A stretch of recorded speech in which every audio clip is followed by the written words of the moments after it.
If you're like us, you love discovering habits and systems that make life better. That's why we're excited to share this opportunity. It's perfect for anyone trying to design a career that works for them, not against them. Intuit, the maker of TurboTax and QuickBooks, is expanding its world-class network of tax and bookkeeping experts. As an Intuit expert, you get to work virtually, select your hours, and be part of a mission-driven culture focused on helping customers prosper. Plus, you're supported by a team of experienced tax professionals who are there to help you succeed. They also offer Intuit Academy, a free and self-paced training program through which you can advance your tax and bookkeeping career. So if you're looking to design your future with a flexible and supportive tax career, visit intuit.com/expert to learn more or apply. That's intuit.com/expert. Lemonada.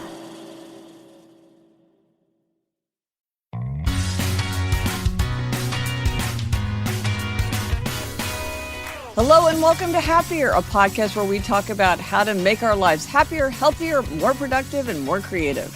This week we'll talk about why it can be a good idea to make a decision and make it work, and we'll share some listener answers to the person who asked about how to respond to her husband's mean jokes. I'm Gretchen Rubin, a writer who studies happiness, good habits, and human nature. I'm here in my little home office in New York City, which is quite hot because I can't have my air conditioning on while I record. So I'm sitting here in the summer heat. And joining me today from Los Angeles is my sister, Elizabeth Kraft. And Elizabeth, I am seeing you before too long. And brace yourself. You did say to me that we could clear your closet. And I am chomping at the bit. That's me, Elizabeth Kraft, a TV writer and producer living in LA. And I was just thinking this morning, Gretchen, that you have no idea what's in store. Oh, I can't wait. I can't wait. My first question is, how many hampers do you have right now? Yeah, I think I've got 2 hampers. Okay, well, but before we jump in, a few updates. Yes, this comes from Elizabeth. She says, I loved hearing all of my fellow listeners' ideas for adding whimsy to everyday life. As I listened, I realized that I've used some whimsy to make something I previously found, well, blah, more enjoyable. For some reason, I don't like leftovers for dinner. Lunch, sure, but I'd like something new or fresh for dinner. But sometimes we need to eat up the leftovers for dinner to avoid wasting food. About a year ago, we started having family restaurant dinner on nights when we need to clear out the fridge. Our kids make a menu, then take turns showing everyone to the table and taking orders, while my husband or I play short order chef, heating plates and sending them to the table with a bon appetit. It has turned something I found boring at best into an evening we all enjoy, to the point that now, if we have enough in the fridge and the kids ask if we can do family restaurant, I readily say yes. I mean, this is such a great example of whimsy and also reframing. You know, it's like family restaurant, and then it's like everybody can have what they want in order. We used to do this. We had one of those it was like a little kid's version of those sandwich boards that you put out on the street, and they would in chalk write menus. And we had like a plastic menu, and they would make their own menus. We called it restaurant night, but we didn't do it for leftovers. I think this is a great idea. This is exactly the kind of thing children can really run with. And making it very, very imaginative and fun. What a great idea. And I love the idea of the short order cook, like heating up plates in the microwave. It's so fun. Wear an apron. There's a lot that you could do with that. That's super fun. And then Amanda wrote, I did my Design Your Summer template a few weeks ago when it came out, and I had thought it would be fun if our whole family did it. I employed a different strategy for each person tailored to their tendency. Love this. For my 19-year-old upholder, I just told her about it and showed her mine. She was interested and just did it. For my 17-year-old obliger, I handed it to him during breakfast with a pen and showed him what his sister and I did. For my 13-year-old rebel, I left the form out with a pen on it and didn't say a thing. She did it while we were all gone and didn't mention it when we returned. For my obliger husband, for whom I am not a good accountability partner, the kids all got talking about it one evening over dinner, and he was the last holdout, and ta-da, ta-da, it was done. We have them all sitting out on our kitchen island where we can see them. It's super fun to see what everybody wants to do. So I love this design your summer plus tendency. And I love seeing that it works with the rebel to just put it out and not say anything. It's always fun when it comes to fruition, Yes, when the rebel does yes. exactly what you think they'll do. It's just your choice. Here it is if you want. No pressure, Yep. no praise, no encouragement, no reminding. It's just there if you want it. And it seems like a fun thing to do. So why not? And again, if you do not know your tendency or you have no idea what we're talking about, you can take the quiz at GretchenRubin.com and you will learn your tendency and all will be revealed. So that's super fun. Yay. So this week, our try this at home suggestion is to make a decision and make it work. So explain what this means, Gretch. We talk a lot about decision making. Yes. What does this one mean? Now, this has to do with changing our minds. So what might seem kind of counterintuitive is that the ability to change our minds actually makes people less satisfied with their choices often. There are studies showing that when people know that they can reverse a decision, or when they are encouraged to keep examining their reasons for making a decision, they often end up less satisfied with what they chose, which you might think like, oh, knowing that you could change your mind might make you more confident in your decision, but it does not have that effect. And study after study shows this, that reversible decisions where choices can be changed after the fact actually produce lower satisfaction and heightened regret compared to sort of one and done decisions. There's just something about knowing that you can reverse it that undermines the post-decision satisfaction, and it keeps that loop opening. Should I keep thinking about what I rejected? Like, did I make a mistake? Should I rethink it? Do I need to undo it? Whereas if you commit, then we close the door on those other options and make it work. And that's why we want to make a decision and make it work. I am definitely someone who can fall prey to the questioning a decision, wondering if I made the right decision. But I always think, Gretchen, it's like if you're getting a new light fixture, that's something it's very hard to reverse your decision on, Yes. right? Because you have to have it installed. It's a whole thing, the placement. And I know once I choose it, I will literally never think of it again. Yes. I will never again be like, Yes. oh, did I choose the right light Yes. fixture? It's just there.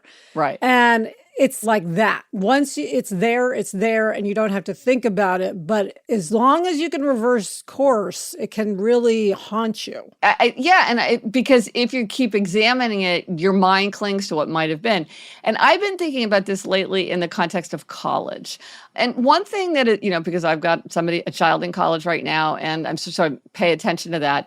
And it does seem to me, Alyssa, tell me, this is just anecdata, if this is true for you, does it seem to you that people transfer more often or consider transferring more often than they did when we were in college? It does. Yes. Yes. I have noticed that. Yes. So I was thinking about this and how that's sort of an option that people think about. And I was thinking, well, that's great sometimes, of course, but I do wonder if it makes people feel more unsettled and keeps them from just saying like, here it is, this is my fate, I'm going to just commit and make it work, and I'm here for the long term. If you're thinking like, oh, well, maybe I'm just here for a few more months, maybe I'm going to change my mind.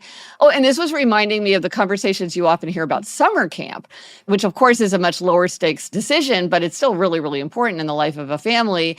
And generally the fact is experts will tell you they recommend against telling children, if you don't like summer camp, you can come home anytime.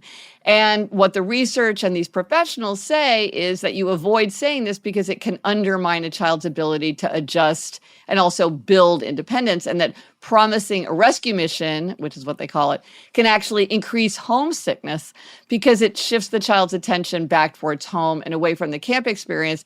And then I think it's also this question of re-examining the decision. Do I want to be here? Do I not want to be here? Instead of just saying like, well, I'm here. Yes. Maybe I feel lousy today, but maybe I'll feel better tomorrow. Yeah. It's if you can't get out of it, get into it. Right. As you say. Exactly.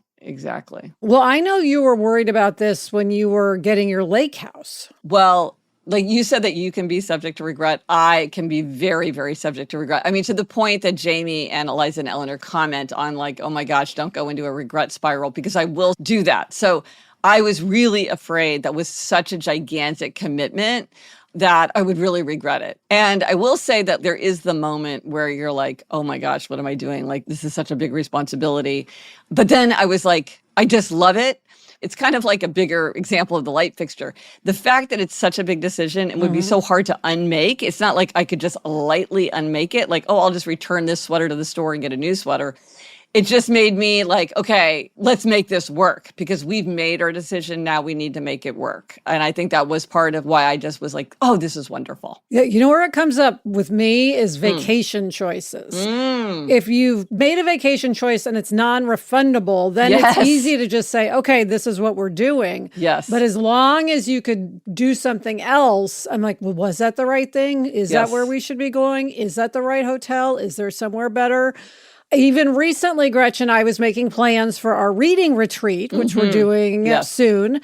Yeah. And I was like trying not to go down the rabbit hole of should we be going somewhere else? Right. We're going to Los Olivos outside of Santa Barbara. Yes. It's gorgeous. It's wonderful. There's no reason for me to question that. But nonetheless, I find it hard to not be thinking that, was that the right choice? Should we actually be going south and not north? Right. So I try to actively eject this from my brain, but it's difficult. Well, there are so many things in response to that. First of all, there's maximizers and satisficers. So maximizers want to make the very, very best decisions, where satisficers want to just tick all the boxes. And so definitely our current plan ticks all the boxes. And so I don't think that we even need to inquire, is there one that would tick boxes that we haven't even thought of? Because it's ticked all the boxes. It's exactly what we need. And this is also a good example, is that with many decisions, there is no one right decision. Right. There is no right decision within a certain boundary. Like, we made a good decision and we will make it the right decision by how we use that time together. So we're going to make a decision and make it work through our actions, and just picking a different place, it really is very inconsequential. Right. But I know what you mean. Sometimes you sort of have to say to yourself, that's not a useful path. It's not a good use of my time and my energy, because we've made a great decision. And here's the other thing, and this is one of the secrets of adulthood in my book, Secrets of Adulthood. And I think that this is something that really is a problem for people in decision making, and maybe particularly for questioners who always want to make the best decision, is that often when we make a decision, we go down one path, and that means we forego other paths. So any choice brings unavoidable regret.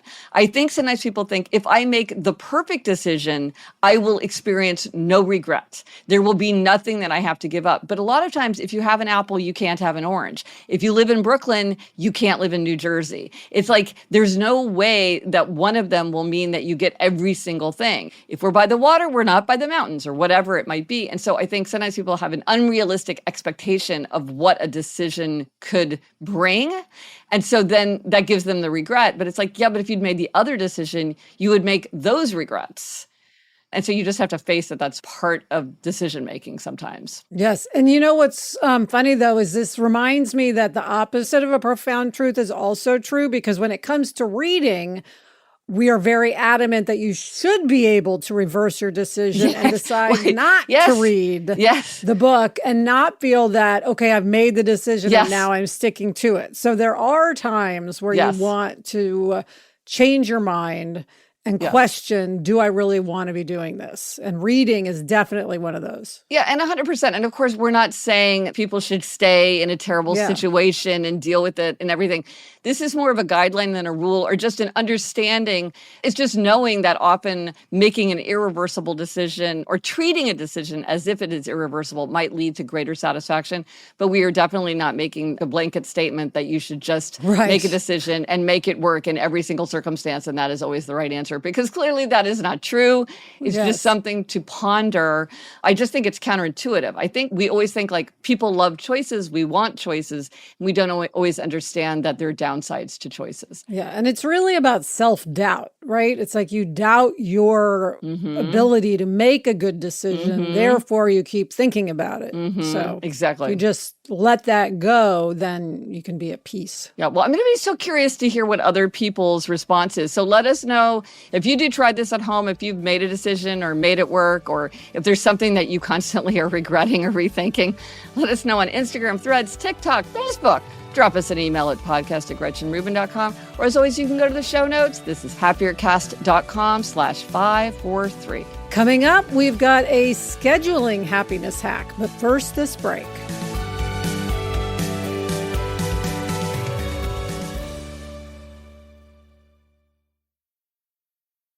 Elizabeth, it is so fun to entertain in the summertime. It's so fun to have people over when it's warm, you're grilling, you're outdoors in the sunshine.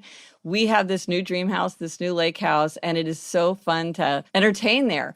But we realized we need an umbrella, and I loved going to Wayfair. There were so many options.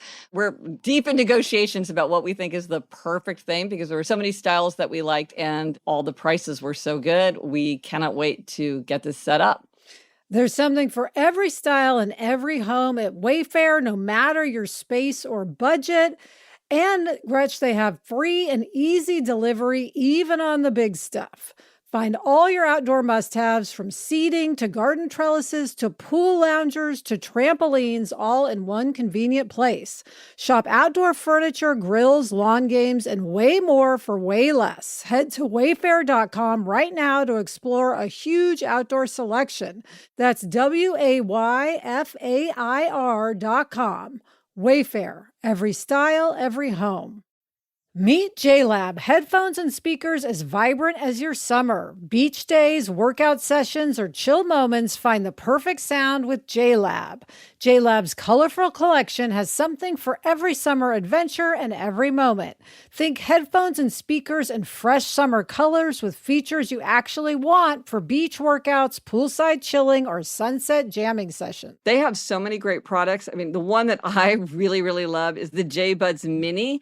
These are little tiny earbuds. They fit on your keychain. I carry mine with me everywhere. They come in fresh mint green, sage, ocean aqua, bright pink, or sleek black. I have the black. They're smaller than a coin, perfect for small ears and for summer pockets.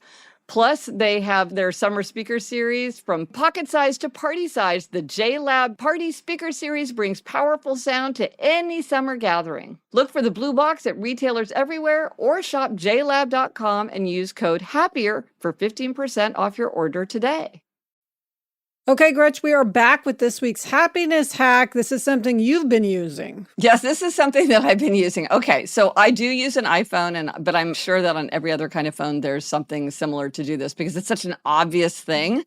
But I did not know about it until recently. So I will let others know. Listen, you didn't know about it either. So no. Okay, so the thing about me is I get up really early in the morning, and I also am very close to many people who live in different time zones. Like our parents live in the Central Time Zone. Elizabeth, you're in the Pacific Time Zone.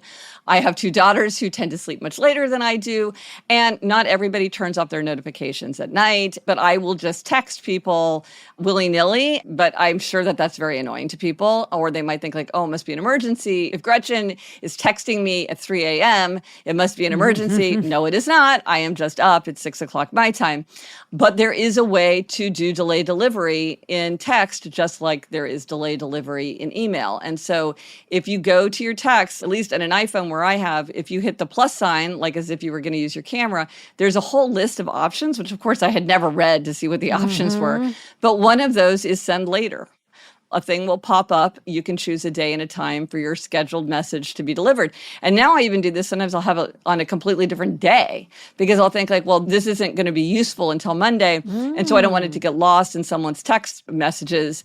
And so I'll do it in the day where it's relevant. And so this is just something that I sort of thought the whole thing about text is that it was like immediate, right? But it doesn't have to be. Yeah, I want to try using this because sometimes I also text myself reminders. So this would be great for texting myself, like, Elizabeth? Remember to pick up medicine on Wednesday. Yes. Have it pop up on Wednesday. Well, because there's ways you can do notifications, blah, blah, blah. But this is in text. That's a great idea. I never thought of that. That's a great idea. Yeah. Excellent. Oh, good. Good one, Gretch. Good. Now we have some listener answers. Yes. So in episode 539, we talked about a question from a listener whose husband was in the habit of making mean jokes. So sort of saying mean things and then saying, well, I was just joking. Why can't you take a joke? And she was confounded about how to respond to that. And we got many emails from listeners who had experienced the same thing, dealt with the same thing, or perhaps had been one of the mean jokers themselves who are weighing in from their perspective. Lots of interesting responses. Yes. Debbie said, my husband's family was one that made fun of each other. It really bothered me. He usually felt safer making unkind comments to me when he was with his family of origin. After going to therapy, I implemented some coping mechanisms. One, early in our marriage, I would leave the room when this happened, signaling I wasn't going to receive the comments. 2, as I got stronger in my ability to use my voice, I told him that if this behavior continued when we were in groups, I would leave. I drove a separate car to the family events. Whoa, yeah. 3, when my oldest was about 4, he made a mean comment. I immediately stepped in and told him this pattern was stopping and I wouldn't tolerate it. 4, after 30 years of marriage, I have brought up the subject with my adult kids and made them aware of it. So we've established a no mean comment environment in which my husband has abided by. I don't think he was aware of the hurtfulness of this habit because it was normalized in his family. But now that our family has broken the cycle, he's much more at peace. Nobody's being mean to him, and he's not allowed to say unkind things to his own family. Oh, that's a lot of good suggestions. Yes. Sarah said, a friend of mine tells her family, if you have to say just kidding afterward, it shouldn't have been said. My sister says, if it's not funny for everyone, it shouldn't be said. So these are 2 great observations. Yes. Corrine said, I have seen this dynamic in 2 couples I know well. In both cases, my husband and I are friends with the wife, but we frequently have gatherings that everyone attends. We are shocked and frankly disgusted when we see the husbands making their wives the butt of mean jokes and comments. First off, your listeners should know that probably everyone who witnesses her husband's treatment of her is on her side, and it is not reflecting well on him. All the more reason to have a conversation with him about it. I would tell him how she's feeling and warn him that going forward, she is going to call him out on it in the moment. If that is embarrassing for him, too bad. Maybe he'll learn a lesson. This can be simple. I don't suggest making a scene. I would just pause and say something like, that comment hurt my feelings, or simply, wow, that was a mean thing to say. I feel like this pattern of behavior is incredibly cruel. The fact that the victim feels pressured to make light of it and actually take part by laughing themselves is galling. Well, this reminds me of something that somebody said she would do at work if somebody said something offensive, is that she would say, oh, I didn't hear what you said. What did you say? Repeat that. And she said, like, if you're sort of out of the context of a conversation and somebody has to like repeat something just flat out, a lot of times they hear themselves and they realize, wow, I shouldn't have said that. So I just throw that in. That might be useful. Yes. Danica says, the family I grew up in teased each other relentlessly. It was not malicious, and it was how we showed each other love. I'm sure this could be psychoanalyzed, LOL. To be clear, we did not call each other losers. That's a bit intense for me. It was more like, the way you're cutting that meat, I think you may be left-handed, and other things that aren't super personal. My friends were all like this growing up and in college as well, which was probably not a coincidence. When I entered my PhD program, I continued to assume everyone liked to joke like this, but it took me 2 or 3 years to find out this was not true and people were bothered by it. So let me share my perspective as to why I missed the signs people didn't like it. 1, when people tried to tell me their feelings were hurt, I thought they were continuing the joke with me, and it didn't cross my mind they were serious. This is terrible, but true. So I think it's a good idea for her to talk to him later after the fact. 2, I was so used to people always bantering back and forth with me that I didn't even realize that people weren't bantering back with me. So once I started to look for this, I was able to discern who I could joke with this way and who I shouldn't. 3, I laugh very loud, so it always seemed like other people were laughing. So I think my best advice would be just to ask him to be more aware of your feelings and to talk to him when he's not in a joking mood. There also could be some particular word that helps him understand how she feels. For example, disrespectful is a word that really sticks with me. For example, I know you were just joking around, but it makes me feel you don't respect me when you call me a loser, especially in front of our child. I like when you joke around with me, but the name calling is hard for me to take. I do feel bad for her and her husband, mostly her as she's getting the brunt of it, but also for him as he may be sabotaging relationships in other areas of his life as well. Wow, that's super insightful. Yeah, very interesting to hear from it on the other side. Yes. Dawn said, I knew the scenario immediately when you started reading the listener's message before you even read the whole thing. My husband did the same thing to me. I think the best route is to just be upfront and tell him that his comments are hurtful to you and he needs to stop.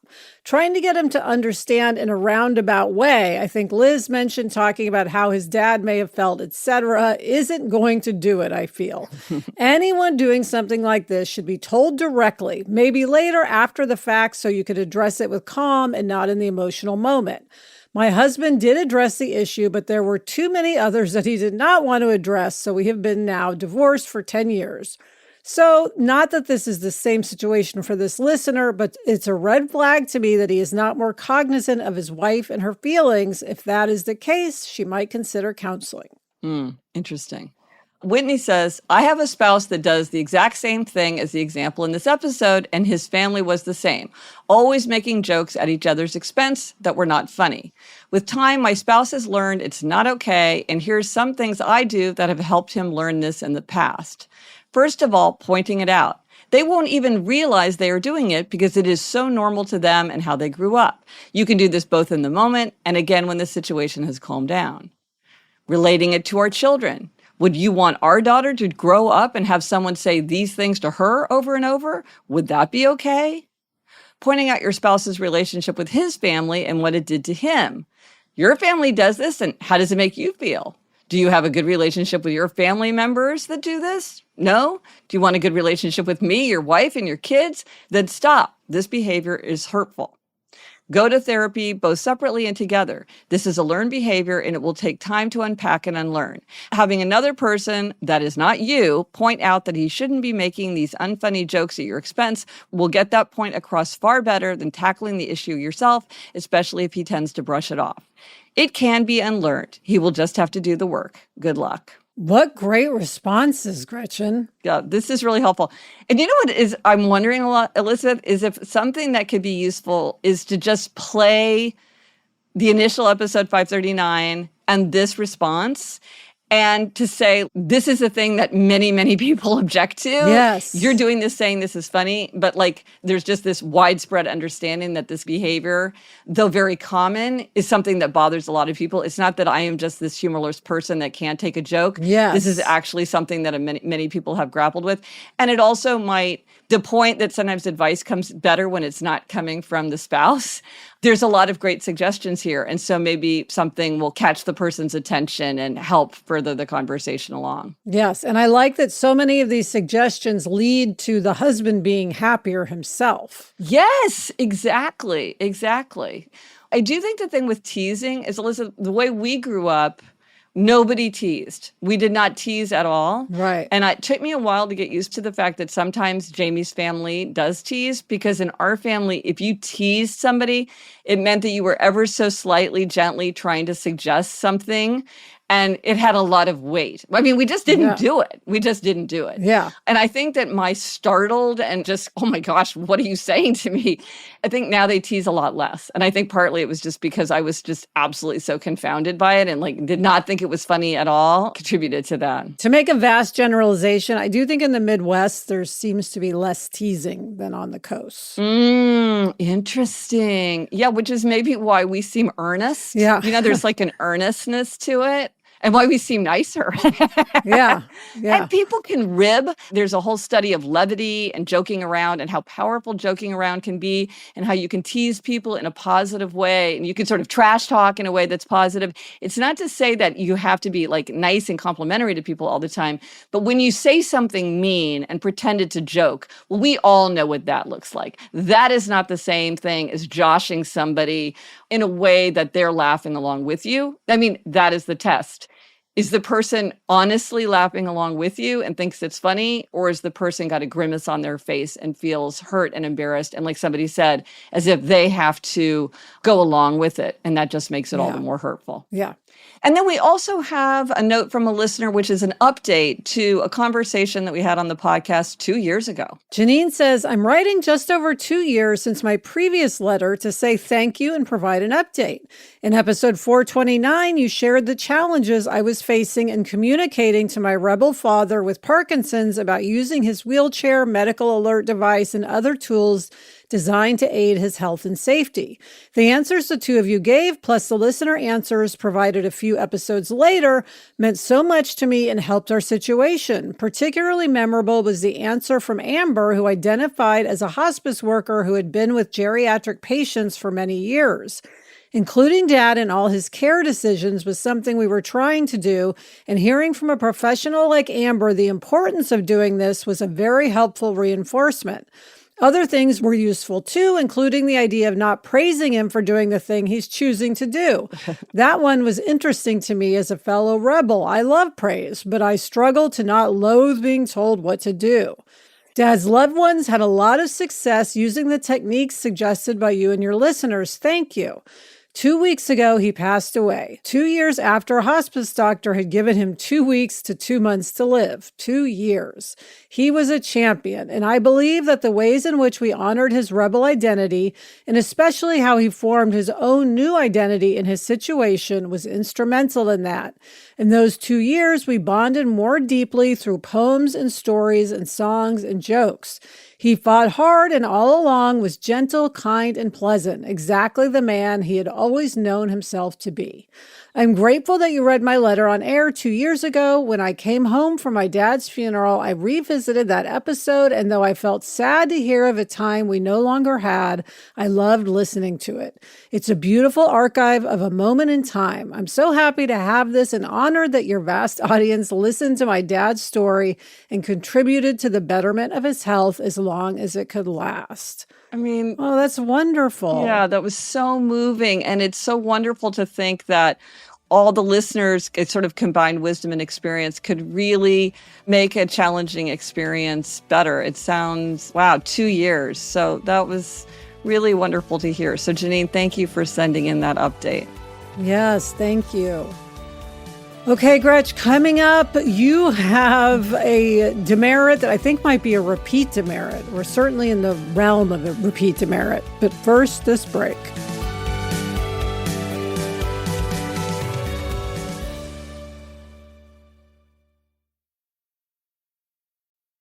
Introducing the new Dell AI PC powered by the Intel Core Ultra processor. It's not just an AI computer, it's a computer built for AI. That means it's built to help do your busy work for you, so you can fast forward through editing images, designing presentations, generating code, debugging code, running lots of apps without lag, creating live translations and captions, summarizing meeting notes, extending battery life, enhancing security, finding that file you were looking for, managing your schedule, meeting your deadlines, responding to Jim's long emails. Leaving all the time in the world for more you time and for the things you actually want to do. No offense, Jim. Get a new Dell AI PC starting at $699.99 at Dell.com/AI-PC. How those ahead stay ahead. If you're like us, you love discovering habits and systems that make life better. That's why we're excited to share this opportunity. It's perfect for anyone trying to design a career that works for them, not against them. Intuit, the maker of TurboTax and QuickBooks, is expanding its world-class network of tax and bookkeeping experts. As an Intuit expert, you get to work virtually, select your hours, and be part of a mission-driven culture focused on helping customers prosper.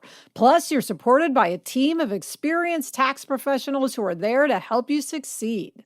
They also offer Intuit Academy, a free and self-paced training program through which you can advance your tax and bookkeeping career.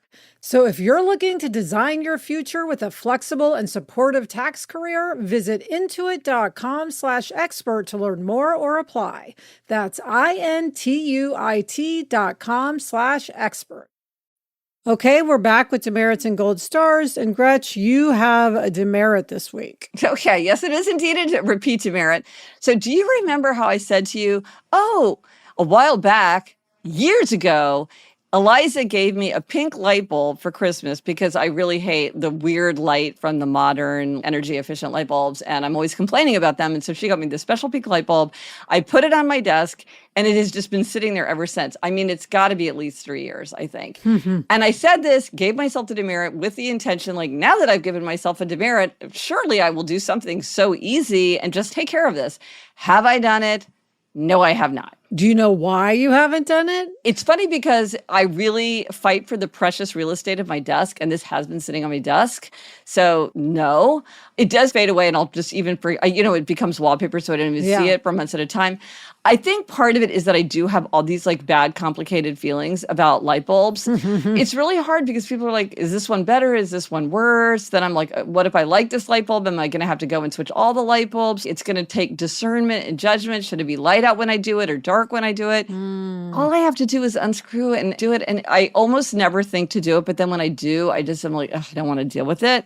I don't know. Maybe I need to put it on the 26 for 26 list. Then I know it would get done. But I'm like, that's 6 months away. Surely I can do this in the next 5 minutes. I just have this aversion to doing it, even though it goes against every outer order, inner calm bone in my body. I mean, here I am saying I'm going to happiness bully you into clearing your closet. And I've got this doodad sitting on my desk for years. It's just like, who am I? My question is, do you not know which light you're going to put it in? Is that the problem? No, I think I'm just going to put it in any light and just see what it looks like. I don't know. Is it really pink?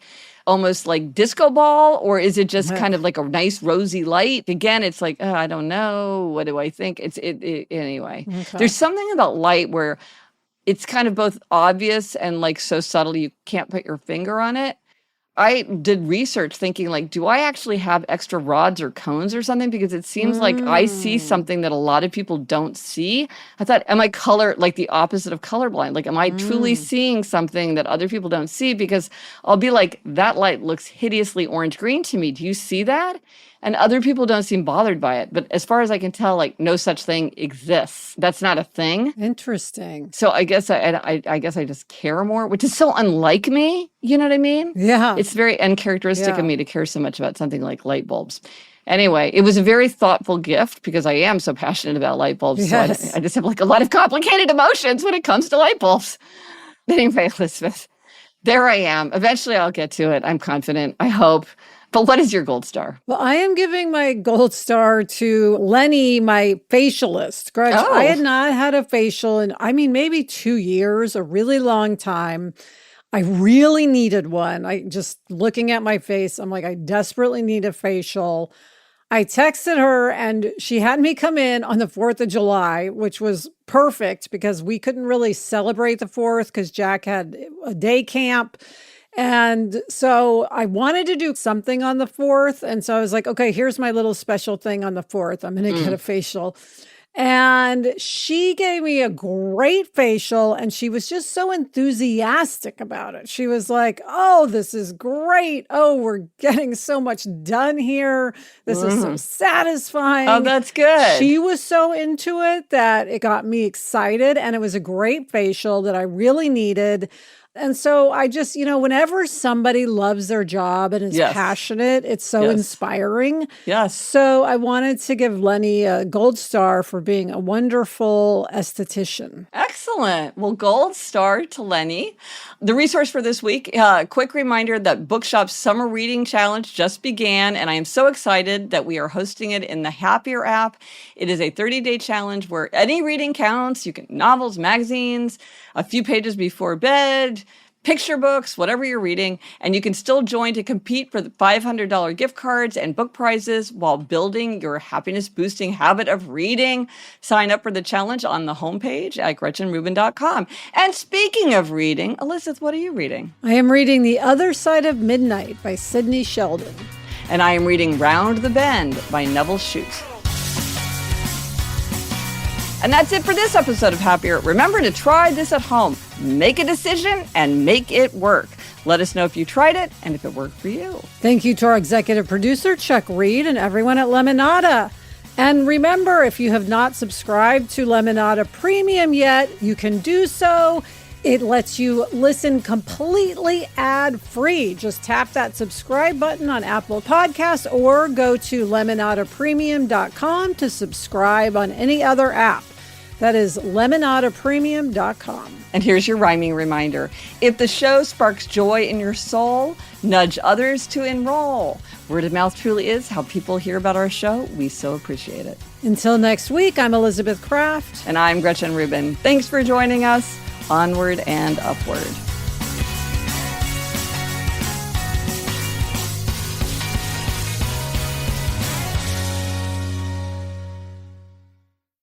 Elizabeth, your skin really does look great. I can tell that you look very fresh. Yes, smooth. Does it feel smooth? It does. It feels really nice and smooth. Oh, that's great. Very satisfying.